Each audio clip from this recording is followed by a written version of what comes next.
A young man went over to another Jew at a wedding. He said, "You remember me?" He said, "I don't remember you. Who are you?" He introduces himself. He says, "Ah, you were my student. Third grade. You were my student. Yeah? Wow, I haven't seen you in so many years. How is your life? What are you involved in?" He says, "I'm a teacher." He says, "Wow, just like me. What inspired you to become a teacher?" "What inspired me to become a teacher was you." He said, "How did I inspire you to become a teacher?" "I saw what an impact you had on me. I realized what an impact I can have on children. I decided to go into education." He said, "What type of impact did I have on you?" So he said, "I'll remind you, but I'm sure you remember the story. There was one day that one of my friends got himself, his mother or father bought him a beautiful wristwatch, and I dreamt for a watch, and I didn't afford one. So I decided to steal his watch. He had it in his pocket. I took his watch, I stole it. He came into class, he saw somebody stole his watch. He came complaining to the teacher, somebody stole his watch. So you made an announcement. Whoever took this boy's watch, please return it." I was too embarrassed and I didn't want to return it, so I didn't return it. So you locked the door and you said, "I'm going to have to line everybody up and empty their pockets in order to get back the watch." And that's what you did. And I thought to myself, this is going to be the most shameful moment of my life. And then you said, "All boys line up at the wall, but I want everybody to have their eyes closed. Everybody's eyes must be closed."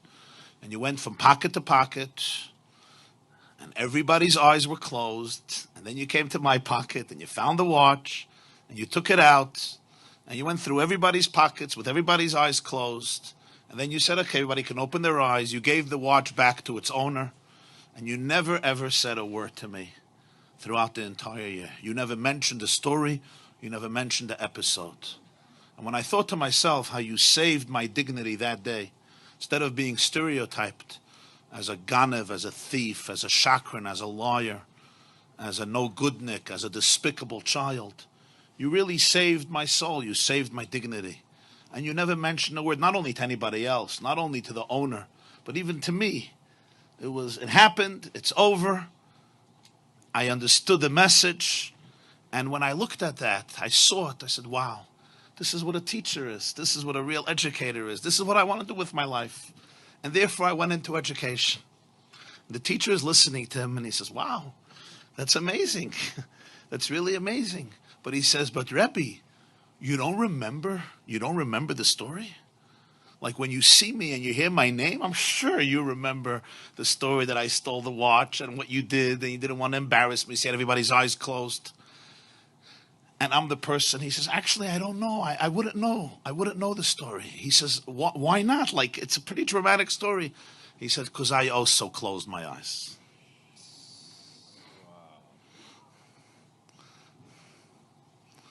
So I want to bless you and bless all of us that we should be able to be such leaders, such teachers, such parents, such educators, such mashpiyim, to be able to be there for people in this way.